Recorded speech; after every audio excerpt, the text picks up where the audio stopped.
नमस्कार दोस्तों, स्वागत है आपका मेरे यूट्यूब चैनल पर। मैं आज आपके लिए फिर से लेकर आई हूँ इन्वायरमेंटल इकोलॉजी के कुछ क्वेश्चंस जो आपके एग्जाम के लिए इंपॉर्टेंट हो सकते हैं। तो चलिए शुरू करते हैं बिना किसी के। पहला क्वेश्चन है, इकोलॉजिकल एफिशिएंसी क्या दर्शाता है? क्या दर्शाता है इकोलॉजिकल एफिशिएंसी? तो वो दर्शाता है एक ऊर्जा का एक ट्रैफिक स्तर से दूसरे ट्रैफिक स्तर तक पहुँचना। यह एक ट्रैफिक स्तर से एक पोषण स्तर से अगले ट्रैफिक स्तर तक स्थानांतरित होने वाली ऊर्जा का प्रतिशत है। प्रकृति में जब एक जीव दूसरे जीव को खाता है तो पूरी ऊर्जा स्थानांतरित नहीं होती। प्रसिद्ध पारिस्थितिकी विज्ञानी रेमंड लिंडमैन एक प्रसिद्ध पारिस्थितिकी विज्ञानी थे, इन्वायरमेंटल इकोलॉजी के विज्ञानी है रेमंड लिंडमैन। उनके अनुसार औसतन केवल 10% ऊर्जा ही एक स्तर से अगले स्तर तक पहुंचती है। बाकी जो 90% ऊर्जा होती है वो श्वसन और ऊष्मा के रूप में नष्ट हो जाती है। यह दर्शाता है कि खाद्य श्रृंखला जो फूड चेन होती है आमतौर पर 4-5 स्तरों से अधिक लंबी क्यों नहीं होती? क्योंकि ऊपरी स्तरों तक पहुँचते पहुँचते ऊर्जा की मात्रा बहुत कम रह जाती है। नेक्स्ट क्वेश्चन आता है, स्टैंडिंग क्रॉप का क्या अर्थ होता है? किसका? स्टैंडिंग क्रॉप का। तो स्टैंडिंग क्रॉप का अर्थ होता है आपका किसी समय पर मौजूद कुल जैव भार। इसका मतलब क्या होता है?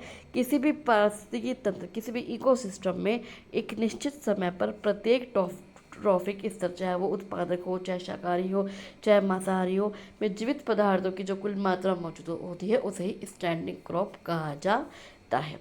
कि किसी समय पर कि किसी ट्रॉफिक स्तर पर चाहे वो शाकाहारी है चाहे मांसाहारी है, उस समय पर कितने जीव वहाँ पर मौजूद हैं, कितने जीवित पदार्थ मौजूद हैं, उसको ही स्टैंडिंग क्रॉप कहा जाता है। इसे आमतौर पर जैव भार बायोमास के रूप में मापा जाता है। जैव भार को ताज़ा वजन या शुष्क वजन में व्यक्त किया जा सकता है। शुष्क वजन को अधिक सटीक माना जाता है क्योंकि इसमें पानी की मात्रा शामिल नहीं होती जो बदलती रहती है। स्टैंडिंग क्रॉप, अगर हम स्टैंडिंग स्टेट की बात करें, अगर आप लोग इन दोनों में बहुत लोग इन दोनों में कंफ्यूज रहते हैं कि स्टैंडिंग क्रॉप क्या होता है और स्टैंडिंग स्टेट क्या होता है। तो स्टैंडिंग क्रॉप क्या होता है? जीवित पदार्थों की मात्रा, बायोमास की मात्रा। और स्टैंडिंग स्टेट होता है निर्जीव पोषक तत्वों, जो निर्जीव पोषक तत्व हैं जैसे आपके नाइट्रोजन हो गई, फास्फोरस हो गई, कैल्शियम होगा की मात्रा जो किसी समय मिट्टी या जल में मौजूद होती है। तो स्टैंडिंग क्रॉप जीवित पदार्थ होते हैं और जो आपके स्टैंडिंग स्टेट होते हैं वो आपके निर्जीव पोषक तत्व होते हैं।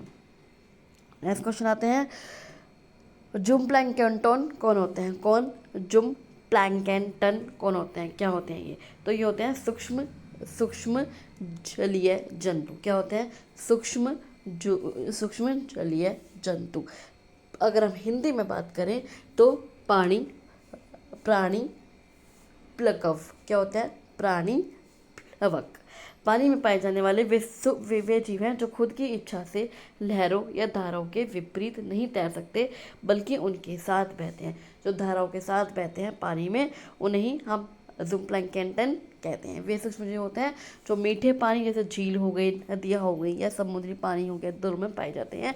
हालांकि वे इतने सूक्ष्म कहे जाते हैं लेकिन इनमें प्रोटोजोआ जैसे एक कोशिकीय जीवों से लेकर जेलीफिश जैसे बड़े जीव भी शामिल हो सकते हैं। इनमें छोटे जीव भी शामिल हो सकते हैं और बड़े जीव भी शामिल हो सकते हैं। इनकी क्या विशेषताएं होती हैं?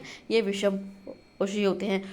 पौधों के विपरीत ये अपना भोजन खुद नहीं बना सकते। ये ऊर्जा के लिए जो फाइटोप्लैंकटन होते हैं, खाद्य प्लवक या अन्य छोटे जीवों को खाते हैं। ये जलीय खाद्य श्रृंखला में प्राथमिक उपभोक्ता होते हैं। ये ऊर्जा को उत्पादकों जैसे पौधों से उच्च स्तर के ऊपर को पहुंचाते हैं। नेक्स्ट क्वेश्चन आते हैं, प्राइमरी प्रोडक्टिविटी किन पर निर्भर करती है? क्या प्राइमरी प्रोडक्टिविटी? तो ये निर्भर करती है आपकी प्रकाश और पोषक तत्वों पे भी, तापमान पे भी और जल उपलब्धता पे भी। इसका आंसर है उपरोक्त सभी। जो प्राथमिक उत्पादकता है, जो प्राइमरी प्रोडक्टिविटी है, वो वह दर है जिस पर पौधों द्वारा प्रकाश संश्लेषण के माध्यम से एक निश्चित समय में प्रति इकाई क्षेत्र में कार्बनिक पदार्थ या जैव भार बनाया जाता है। यह प्रक्रिया कई कारकों के जटिल मेल पर निर्भर करती है, जैसे आपके प्रकाश और पोषक तत्व हो गए। सूर्य का प्रकाश ऊर्जा का मुख्य स्रोत है। प्रकाश की तीव्रता और अवधि सीधे फोटोसिंथेसिस की दर को प्रभावित करती है। तापमान हो गया, प्रकाश संश्लेषण में शामिल एंजाइमों की कार्यक्षमता तापमान पर निर्भर करती है। जल उपलब्धता हो गई, पानी प्रकाश संश्लेषण के लिए एक कच्चा माल है, साथ ही यह पौधों के ऊतकों की संरचना बनाए रखने और पोषक तत्वों के परिवहन में मदद करता है।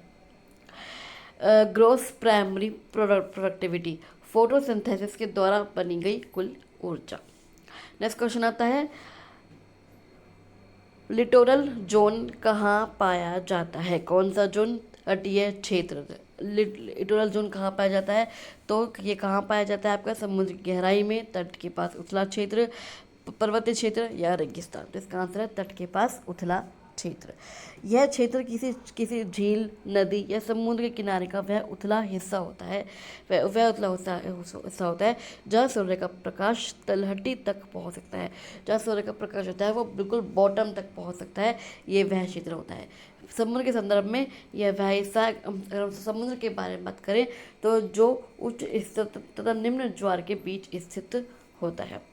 तटीय क्षेत्र पारिस्थितिकी तंत्र का सबसे उत्पादक हिस्सा माना जाता है, क्योंकि यहाँ सूर्य का प्रकाश भरपूर मात्रा में उपलब्ध होता है, जिससे प्रकाश संश्लेषण जो फोटोसिंथेसिस है तेजी से होता है। यहाँ पोषक तत्वों की मात्रा अधिक होती है, क्योंकि ये किनारे से बहकर आते हैं। क्योंकि यहाँ भोजन और आश्रय प्रचुर मात्रा में है, इसलिए यहाँ पर बहुत प्रकार की जीव भी पाए जाते हैं, वनस्पति पाई जाती हैं, जैसे जड़ वाले पौधे, जलीय घास और शैवाल जीव, घोंगे, केकड़े, छोटी मछलियाँ, मेंढक और विभिन्न प्रकार के कीड़े। नेक्स्ट क्वेश्चन आता है, एक्वाफायर क्या है? क्या एक्वाफायर? तो एक्वाफायर है भूमिगत जल भंडार। क्या है एक्वाफायर? भूमिगत जल भंडार।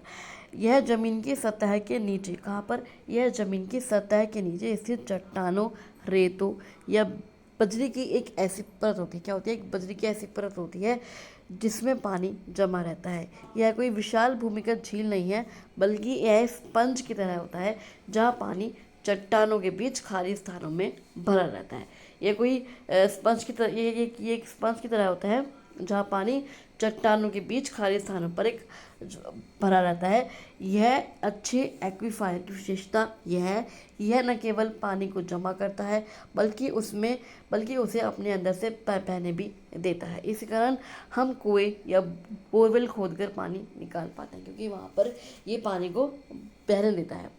जब बारिश होती है तो पानी रिसकर ज़मीन के नीचे आता है और एक्वीफायर को फिर से भर देता है। इस प्रक्रिया को ग्राउंड वाटर रिचार्ज भी कहा जाता है। दुनिया भर में सिंचाई और पीने के पानी का एक बहुत बड़ा हिस्सा एक्वीफायर से ही आता है। भारत जैसे देश में कृषि के लिए यह जीवन रेखा के समान होता है। नेक्स्ट क्वेश्चन आता है, बायो इंडिकेटर किसे कहते हैं? क्या बायो इंडिकेटर? तो बायो इंडिकेटर का कहते हैं पर्यावरण की स्थिति बताने वाले जीव। किसे कहते हैं? जो पर्यावरण की स्थिति बताते हैं। ये वे जीव, पौधे, जानवर, ये सूक्ष्म जीव हैं जिनका उपयोग किसी पारिस्थितिकी तंत्र इकोसिस्टम के स्वास्थ्य और पर्यावरण में होने वाले परिवर्तनों को मापने के लिए किया जाता है। जब पर्यावरण में कोई प्रदूषण या बदलाव होता है तो इन जीवों की संख्या, व्यवहार या शरीर में बदलाव दिखने लगता है। जैसे हम कहेंगे लाइकिन। क्या है? लाइकिन। ये वायु प्रदूषण के प्रति बहुत संवेदनशील होते हैं। क्या होते हैं?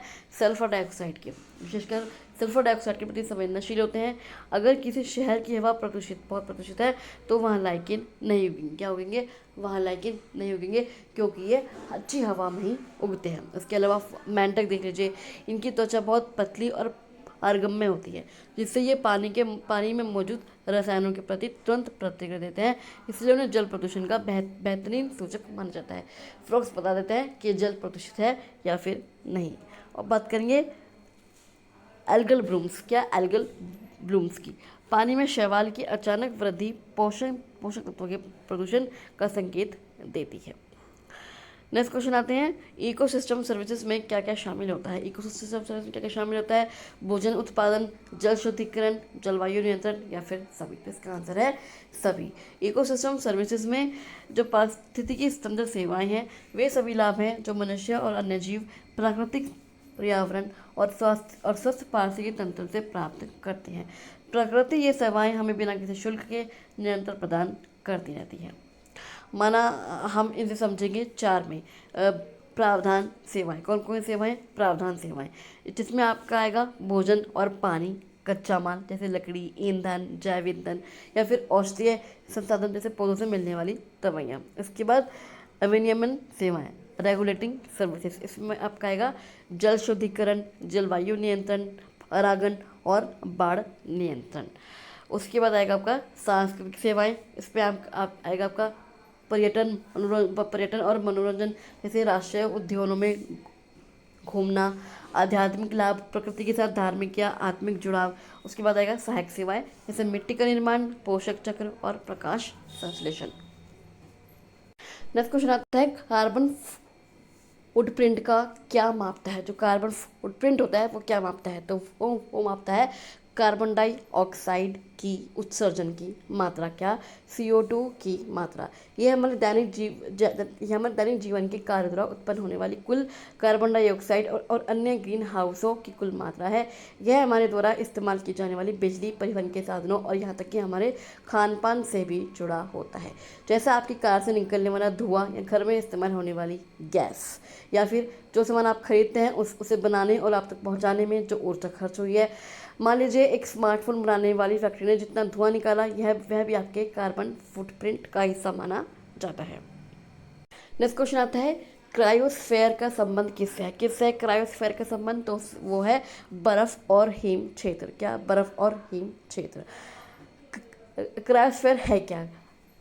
क्रायो शब्द ग्रीक शब्द क्रायोस से आया है जिसका अर्थ है ठंडा या बर्फ। इसमें पृथ्वी के वे सभी क्षेत्र शामिल हैं जहां तापमान इतना कम होता है कि पानी जम जाता है। इसमें शामिल होता है आपका ग्लेशियर और हिमखंड, बर्फ की चादरें जैसे अंटार्कटिका और ग्रीनलैंड, मान लीजिए समुद्री बर्फ या फिर बर्फबारी, सर्दी के दौरान जमीन को ढकने वाली बर्फ। यह मान लीजिए क्यों महत्वपूर्ण है। बर्फ सफ़ेद होने के कारण सूरज की रोशनी को वापस अंतरिक्ष में परावर्तित कर देती है, जिसे एल्बेडो इफेक्ट कहते हैं, जो मैंने आपको आप लास्ट सीजन पढ़ा था एल्बेडो इफेक्ट, जिससे पृथ्वी बहुत अधिक गर्म नहीं होती। नेक्स्ट क्वेश्चन आता है इको टूरिज्म का क्या उद्देश्य होता है। तो इको टूरिज्म का उद्देश्य होता है पर्यावरण संरक्षण के साथ पर्यटन, कि पर्यावरण का ध्यान भी रखो और घूमो भी। यह पर्यटन का वह जिम्मेदार रूप है जिसमें प्राकृतिक क्षेत्रों की यात्रा की जाती है। इसका उद्देश्य पर्यावरण का संरक्षण करना और स्थानीय लोगों के कल्याण में सुधार करना होता है। इसके क्या क्या सिद्धांत होते हैं। न्यूनतम प्रभाव, ऐसी गतिविधियां करना जिससे प्रकृति को कम से कम नुकसान हो, जैसे प्लास्टिक का उपयोग न करना या शोर न मचाना। उसके बाद जागरूकता, पर्यटकों को पर्यावरण और स्थानीय संस्कृति के प्रति संवेदनशील बनाना। पर्यटन से होने वाली कमाई का एक हिस्सा स्थानीय समुदाय और वन्यजीव संरक्षण में लगाना।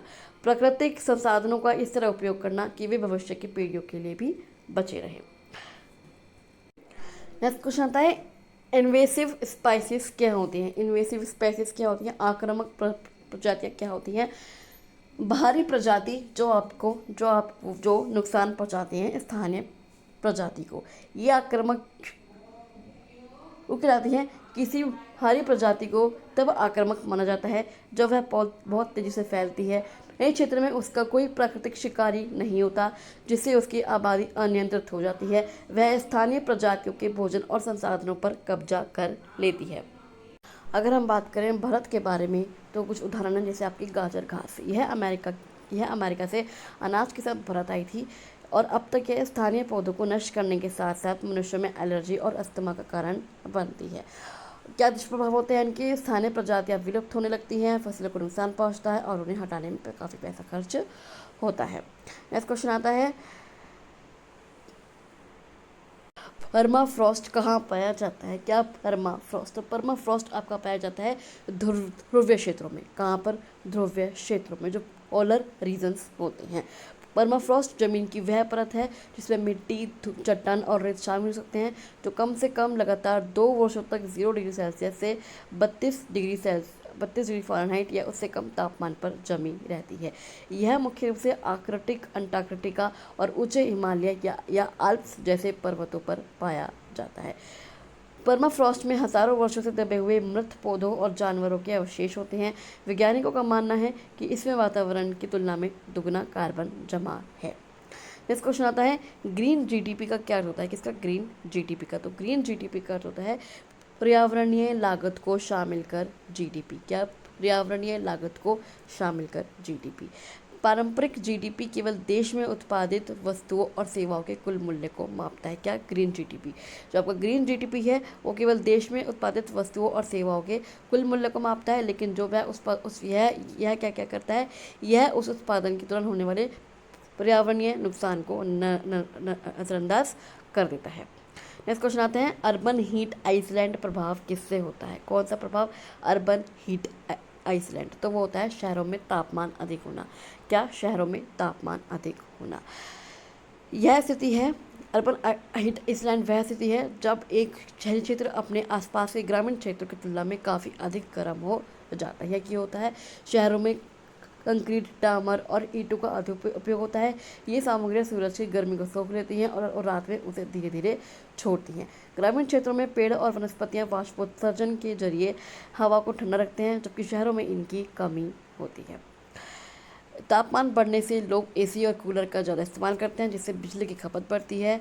उच्च तापमान के कारण ग्राउंड लेवल ओजोन जैसे प्रदूषकों का निर्माण तेज हो जाता है। ये क्षेत्र आमतौर पर शहरों की तुलना में ठंडे होते हैं, क्योंकि यहाँ वनस्पतियाँ अधिक होती हैं, जंगल और पर्वत की बात कर रहे हैं, और मानवीय गतिविधियाँ कम। तो फ्रेंड्स, ये थे क्वेश्चंस। आई होप आपको ये क्वेश्चंस अच्छे लगे होंगे। आपको ये वीडियो कैसी लगी मुझे कमेंट बॉक्स में कमेंट करके ज़रूर बताइएगा। अगर आपको वीडियो अच्छी लगी तो आप इस वीडियो को लाइक कर सकते हैं, शेयर कर सकते हैं, और इस चैनल को सब्सक्राइब करके ज़रूर जाएगा। चलिए, मैं आपसे मिलती हूँ अगली वीडियो में, तब तक के लिए थैंक यू सो मच।